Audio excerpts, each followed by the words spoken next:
Olá, meus queridos. Olá. Estou aqui com a Flávia, Notary Public aqui no Canadá, e hoje a gente vai falar sobre um tema que eu nunca tinha ouvido falar, Flávia: a procuração de saúde. O que é isso? Para que serve? Como usar? Como fazer? Vamos lá? Vamos lá, é bem importante que a gente não tem isso no Brasil e para cá é imprescindível. Olha só, roda a vinheta.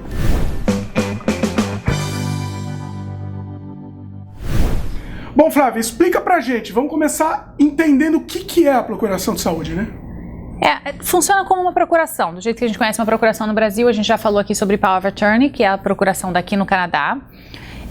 A gente não tem nada parecido no Brasil para poder fazer a equivalência, né? Mas funciona como se fosse uma procuração, só que uma procuração ou uma Power of Attorney, ela aqui no Canadá, ela dá direitos para a pessoa atuar nas áreas legais e financeiras.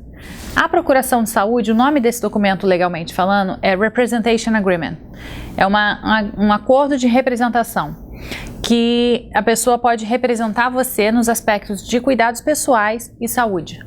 Isso que é o documento legalmente falando. Dá um exemplo pra gente. Na prática, por exemplo, se acontece um acidente, você está no hospital inconsciente, você não tem como falar por você mesmo para aprovar ou desaprovar um determinado tratamento. E aí os médicos vão, claro, teve acidente, vai estabilizar o paciente, mas não prossegue com um tratamento ou com uma investigação de uma doença, a não ser que ele tenha autorização da pessoa, que nesse caso não está podendo falar, então de alguma pessoa da família que tem esse documento que dando poderes a essa pessoa de tomar essas decisões no lugar da pessoa. E se a pessoa não tiver esse documento? Se a pessoa não tem esse documento, alguém da família tem que contratar um advogado para dar entrada na corte para pedir que seja dada essa autorização para essa pessoa tomar decisões. E eles fazem isso, Dimitri, como tudo acontece aqui no Canadá, é por causa de processo que já aconteceu. Então esse documento é um documento relativamente novo, ou bem novo, se você falar em aspectos jurídicos. Ele começou a ser mais enforçável a partir de 2014 e surgiu porque teve uma situação onde um casal, a esposa teve um acidente, eu não sei exatamente o que foi, e estava internada, e aí o médico, quando o marido dessa moça estava lá no hospital, o médico falou, então, eu não sei se a gente faz esse tratamento por causa do câncer dela. E o marido falou, câncer? Ela tá com câncer? E aí não sabia, e enfim, e começou a desenrolar isso. Eu sei que a moça veio a se recuperar e processou o médico. Porque ela não tinha falado pro marido. Porque ela não queria que o médico tivesse dividido essa informação, que era privada dela, com o marido dela. E o médico não tinha que ter dividido porque o marido não tinha autorização para tomar decisões ou resolver coisas assim por ela. Olha só. Então, hoje em dia ainda existem, médicos aqui no Canadá que podem aceitar opinião ou instrução de uma família, de um familiar, de uma esposa, filho ou pais, mas se for um adulto com mais de 19 anos, para alguém tomar decisões por essa pessoa e essa pessoa está inconsciente, não pode falar por ela mesma, legalmente falando, precisa desse documento legal que é o Representation Agreement. Ou seja, pelo que eu entendi, isso daí serve para proteger a privacidade da pessoa, do doente. É isso? No aspecto, quando você está pensando no lado do médico, é para o médico se proteger de um eventual processo, caso ele esteja compartilhando alguma informação da saúde dessa pessoa com uma próxima, a gente fala next of kin, né, que é com a pessoa próxima da pessoa, do paciente, que esse paciente talvez não tenha ainda falado sobre aquela situação ou não gostaria que falasse sobre aquela situação específica com essa pessoa próxima. Eu tenho esse documento para mim e ele fica meio que de stand-by, assim, a maneira que eu fiz esse documento e que eu faço para a maioria das pessoas, tem dois usos principais desse documento, tá? Para a maioria das pessoas jovens, eu faço esse documento fazendo o documento, a gente assina o documento, preenche o documento todo hoje, assino, nomeio quem eu quero que seja meu representante, só que eu coloco que o documento só vai se tornar válido a partir do momento em que eu não puder mais falar por mim mesma. Então a pessoa precisa, para usar esse documento, ou da carta de um médico ou de um Statutory Declaration, que é o tipo de documento aqui no Canadá, onde a sua palavra vale como um documento legal. Você vai em frente de um notary ou de um advogado. A gente já falou sobre isso aqui antes, mas só para recapitular. E aí você jura que a pessoa tal está incapacitada, assina. Esse documento, junto com essa Representation Agreement, fazem com que a Representation Agreement pode ser utilizada e aí o médico, o profissional de saúde, pode dividir as informações com a pessoa que está apontada nesse documento. Essa é uma forma de fazer, onde você faz tudo hoje, mas existe você coloca um evento precisa acontecer para que esse documento venha entrar em vigor.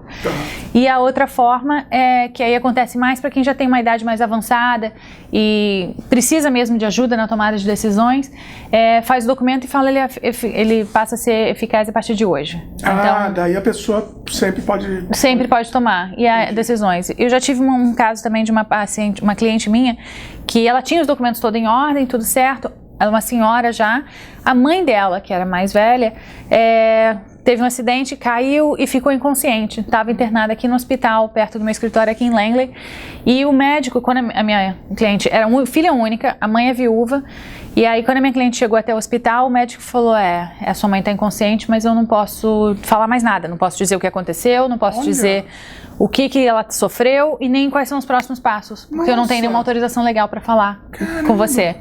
E aí ela me ligou e nesse momento já aconteceu o fato, eu falei, você tem duas alternativas, ou você vai agora precisar de um advogado e contratar, só que dá um custo de quase $15 mil para começar esse processo. Para você ter esses poderes e conversar com o médico, mas parece que a situação da mãe dela era uma coisa de questão de um dia ou dois ela acordaria, o médico estava esperando. E aí ela acabou preferindo esperar esses 2 dias, aí a mãe acordou, estava consciente, mas ainda muito fraquinha, porque era uma senhora de 80 e poucos anos. E aí eu fui até o hospital para poder fazer esse documento junto com essa senhora. Daí ela assinou. E aí ela assinou lá, porque ela estava mentalmente capaz, ela só estava debilitada e tudo mais por causa do tombo, ela quebrou a bacia. E aí eu fiz esse documento para ela dar poderes para a filha, aí com esses documentos em mão, aí o médico passou a compartilhar e tomar as decisões junto com a filha. Tá, mas deixa eu entender uma coisa, isso daí não significa que ele não está tratando o paciente, né? Ele continua tratando, só que quando tem que tomar uma decisão, e aí? Assim, a pessoa não tem, o familiar não tem esse documento, mas precisa ser tomada uma decisão urgente. E aí? Qualquer caso que seja necessário para o bem-estar do paciente é tomado, independente de qualquer pessoa falar nada, pelo médico. O médico vai estar sempre mantendo o paciente estável. A partir do momento em que o paciente está estável, agora a gente tem que decidir se faz uma investigação, uma cirurgia para investigação, uma cirurgia para um tratamento. A gente coloca o paciente com alimentação por tubo para facilitar uma coisa ou outra.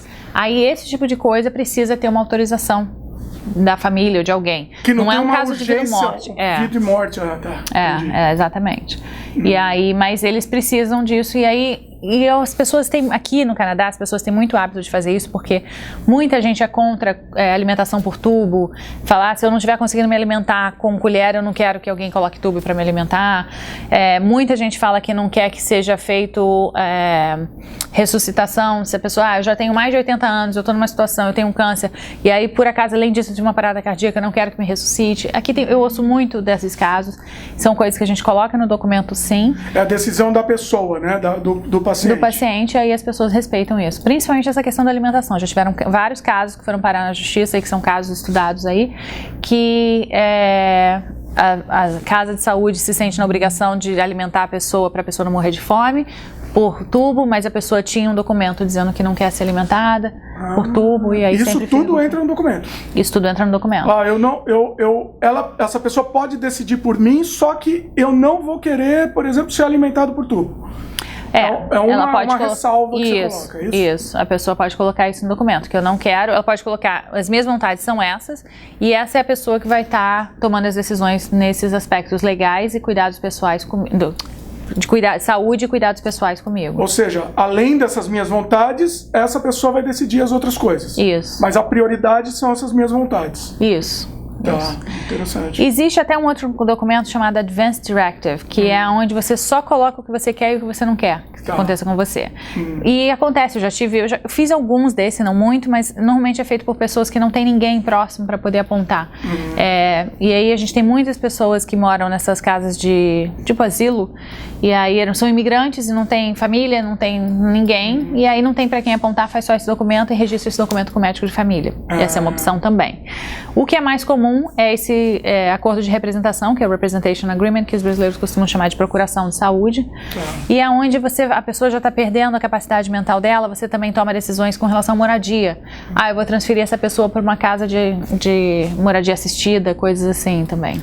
No Brasil, a gente tem uma coisa que é uma interdição, né? Isso é diferente, é bem diferente da interdição que tem no Brasil, né? Sim, esse documento, na verdade, ele não vai interditar ninguém.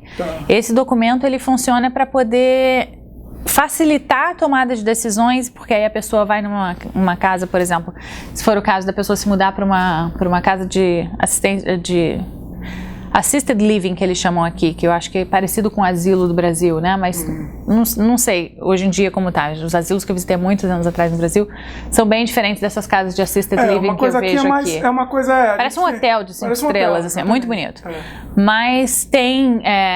depende, tem vários níveis, assim, as pessoas têm mais ou menos assistência dependendo da necessidade de cada um, mas se a pessoa não tem um documento desse, a pessoa precisa ir lá pessoalmente para fazer tudo e assinar papelada e tal. Se a pessoa tem um documento desse, o representante vai lá, facilita muito a vida do idoso, né, com essas coisas. E não necessariamente o idoso está interditado, ele só está precisando de ajuda para alguém ajudar a gerenciar as coisas do dia a dia mesmo.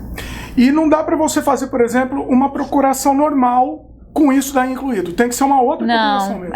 Porque cada documento tem o seu aspecto legal. Uma procuração normal é só para os aspectos legais e financeiros da vida de alguém, e uma Representation Agreement, que é essa procuração da saúde, é só para cuidados pessoais e de saúde. Muito bom. Ou seja, é melhor fazer os dois. O pacote que eu normalmente recomendo para todo mundo, e é o que eu tenho para mim pessoalmente, é fazer o testamento, fazer a procuração e fazer o Representation Agreement. Que aí esses dois documentos de procuração e Representation Agreement, eles só são válidos enquanto as pessoas estiverem vivas. E você pode colocar, como eu coloquei no meu pessoal, que eles só vão se tornar válidos a partir do momento em que eu perder minha capacidade mental. E o testamento, é claro, é o único documento que é válido depois que a pessoa vier a falecer. Aí todos os outros documentos cancelam e só entra em vigor o testamento. Ou seja, dá para fazer um pacote também desses... Normalmente eu faço um pacote desses 3 documentos. Facilita também, né? Facilita bastante. O que as pessoas normalmente perguntam é o que elas precisam saber de informação para poder fazer esse tipo de documento. Para fazer essa representação, essa procuração da saúde, que é o Representation Agreement, a pessoa não precisa saber informação nenhuma. Só me dá os dados pessoais dela, de quem ela quer apontar. Eu faço um rascunho do documento, mando para a pessoa e a pessoa revisa. E aí vão ter várias questões dessas de saúde, onde a pessoa vai ler e revisar para poder, as instruções que estiverem no documento, refletir realmente o que a pessoa quer para a vida dela. Muito bom, muito bom. Bom, e quem se interessou, a gente recomenda que procure a Flávia. Ela é referência de Notary Public aqui no Canadá para brasileiro. Brasileiro, principalmente, todos procuram a Flávia. Flávia, como é que faz? É só mandar um e-mail, flavia@zancopednotary.com, Zancopednotary tudo junto, e coloca no assunto do e-mail o nome do canal, que você vai ter 10% de desconto. Pois é, vocês entenderam, né? No assunto do e-mail coloca Canadá Diário, que você automaticamente já vai ter direito a 10% de desconto. Vale a pena, sim, a gente recomenda. Muito bom, e os contatos estão aqui na tela e também na descrição do vídeo. Queria agradecer mais uma vez a Flávia. Obrigada a você pela oportunidade, obrigada, gente. Sempre a gente aprendendo com ela, a gente aprende muito aqui com essa série, e ela vai voltar em breve com mais esclarecimentos aqui pra gente. É isso aí, gostaram do vídeo? Dá um like pra gente, adicione os favoritos, comente, divulgue, se inscreva no nosso canal se ainda não se inscreveram, clique no sininho de notificação para sempre receber as novidades. Valeu e até a próxima. Tchau.